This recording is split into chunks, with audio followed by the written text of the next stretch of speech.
পুজোর, বলা ভালো অন্য প্রতিমার গল্প বলতে। প্রতিমা সাধারণত কোথায় তৈরি হয়? প্রতিমা তৈরি হয় কুমারটুলিতে, প্রতিমা তৈরি হয় কালীঘাটের পটুয়াপাড়ায়, প্রতিমা তৈরি হয় কুমারটুলির রাস্তায়, শিল্পীর স্টুডিওতে, আর হালফিলে বিভিন্ন বড় বড় থিম পুজোয় প্রতিমা অনেক সময় তৈরি হয় মণ্ডপের ভেতর। কোনোদিন শুনেছেন কন্টেনারের ভেতর প্রতিমা তৈরি হয়? জাহাজের কন্টেনার, ইন্ডাস্ট্রিয়াল কন্টেনার, যে কোনো শিল্পাঞ্চল, যে কোনো বন্দর এলাকায় গেলে আমরা বিভিন্ন যে কার্গো শিপমেন্টের কন্টেনার দেখি, সেই কন্টেনারের মধ্যে একটানা 7 থেকে 8 দিন ধরে নিরবিচ্ছিন্নভাবে প্রতিমা তৈরি করে এলেন কুমারটুলির যে শিল্পী, তার নাম পশুপতি রুদ্র পাল।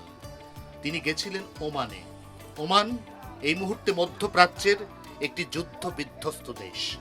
সেই ওমানে একটি বাঙালি দুর্গাপুজো কমিটি, যা মূলত তৈল খনির কর্মচারী আধিকারিকদের নিয়ে তৈরি, তারা পশুপতি রুদ্র পালকে একটি বিশেষ কারণে ওমানে ডেকে নিয়ে গেছিলেন।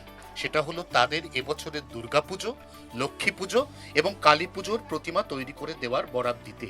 কিন্তু ওমানে মূর্তি পুজো স্বীকৃত নয়, ওমানে কোনো মূর্তি তৈরি স্বীকৃত নয়। অতএব ওমান প্রশাসনের চোখ বাঁচিয়ে পুজো পাগল ওমানের প্রবাসী বাঙালিরা পশুপতি রুদ্র পালকে একটি কন্টেনারের ভেতর বাতানুকূল যন্ত্র, আলো, পাখা সমস্ত কিছুর ব্যবস্থা করে সেখানেই প্রতিমা তৈরি করালেন। কেমন ছিল সেই শিহরণ জাগানো অভিজ্ঞতা? জি 24 ঘন্টাকে সেটাই শেয়ার করছেন স্বয়ং পশুপতি রুদ্র পাল। এরকম একটা পরিস্থিতির মধ্যে আপনাকে কন্টেনারে বসে প্রতিমা তৈরি করতে হলো কেন? কি এমন বাধা? নমস্কার। প্রথমে একটু বলি, 18 দিন ধরে কাজটা করেছি, কারণ এটা ঠাকুর করতে তো কম সময় লাগে না। মা দুর্গা, আমরা এখান থেকে দুজন গেছিলাম প্রথমে, আমি আর আমার সহকর্মী দীপঙ্কর বিশ্বাস, এবং তাদের বলেও রেখেছিলাম আমার একটা কাঠ মিস্ত্রি, একটা হেল্পার চাই। এবং সেখানে গিয়ে দেখি 2টো কাঠ মিস্ত্রি, একটা হেল্পার, মানে 3 জন ওরা আর আমরা 2 জন, 5 জন মিলে আমরা এই কাজটা 18 দিনে তুলেছি। কারণ খালি মা দুর্গা একা না, মা দুর্গার ফ্যামিলি, লক্ষ্মী ঠাকুর এবং কালী ঠাকুর সবাইকে নিয়ে করে আমরা এই 18 দিনের মধ্যে করে আমরা কলকাতায় ফিরেছি ইন্ডিয়াতে। হ্যাঁ, ওখানে গিয়ে কাজ করতে গিয়ে বেশ ভালোই লাগলো, মজার মতন লাগলো। আর টোটালটাই কাগজ দিয়ে তৈরি করেছি। হ্যাঁ, ওখানে তো মাটি পাওয়া যায় না, খড়ও পাওয়া যায় না, এবং টোটাল পেপার পাল্প, কাগজকে পচিয়ে পেপার পাল্প করে ওটা টোটালটাই কাগজ দিয়ে। র মেটেরিয়াল কি ওরাই দিল? র মেটেরিয়াল যা যা লাগার ওরা ওইখানেই দিয়েছিল, ওরাই সব দিয়েছে। এবং ব্যাপারটা হচ্ছে, প্রথমে বলেছিল 5 ফুট বাই 5 ফুট এক চালায় ঠাকুর করে দিতে। এখানে সেইভাবেই ফোনে কন্ট্যাক্ট হয়েছিল। এবার ওখানে গিয়ে যখন পৌঁছই, তখন ওখানকার সব দাদা ভাইয়েরা বললো, দাদা দেখুন এটা কি 5 চালা হয় না? আমি 5 চালা না, ঠাকুর তাহলে 5টা আলাদা আলাদা করে দিচ্ছি, একটা চালচিত্রি দেখাচ্ছি।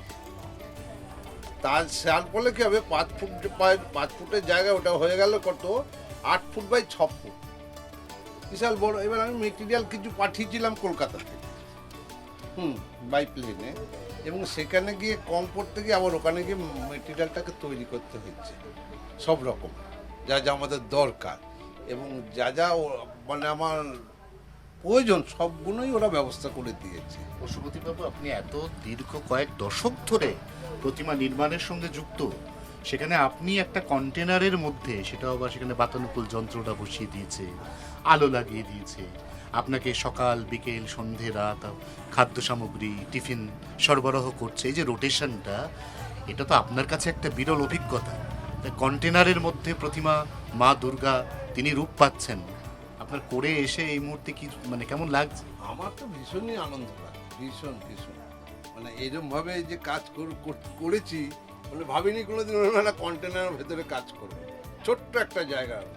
তো বেশ ভালোই লাগলো কাজটা করতে। এবং ওখানে যাদের পুজোর কাজ করছি, কমিটির লোক, তাদের ফ্যামিলি এসে ওই কাজ করা মানে দেখার জন্য সব আসবে।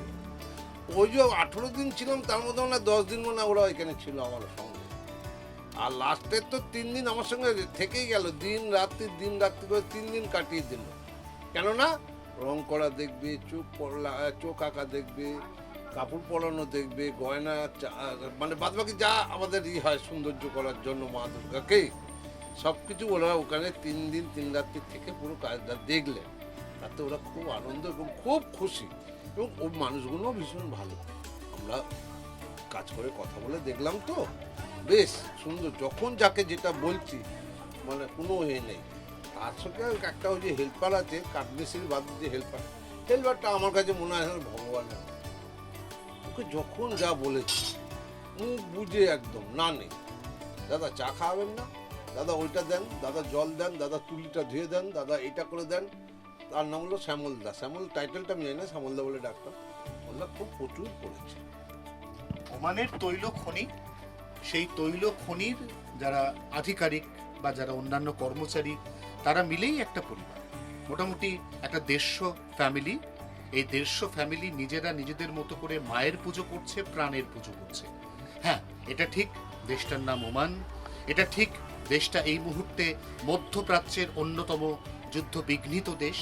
তা সত্ত্বেও সেখানে মায়ের পুজো হচ্ছে বাঙালির চিরন্তন ঢঙে। আর সেই পুজোতে প্রতিমা গড়ে দিয়ে এলেন কুমারটুলির প্রবাদ প্রতিম আরেক বাঙালি শিল্পী, এবং এই সমস্ত চমক বা বৈচিত্র্য ছাপিয়ে গেল প্রতিমা তৈরির যে জায়গা, সেই জায়গাটা অর্থাৎ একটা বাণিজ্যিক কন্টেনার, শিপমেন্ট কন্টেনার, তার মধ্যেই তৈরি হয়ে গেলেন মা দুর্গা, তার গোটা পরিবার। 24 ঘন্টার জন্য। ক্যামেরা অরিন্দমের সঙ্গে কলকাতা।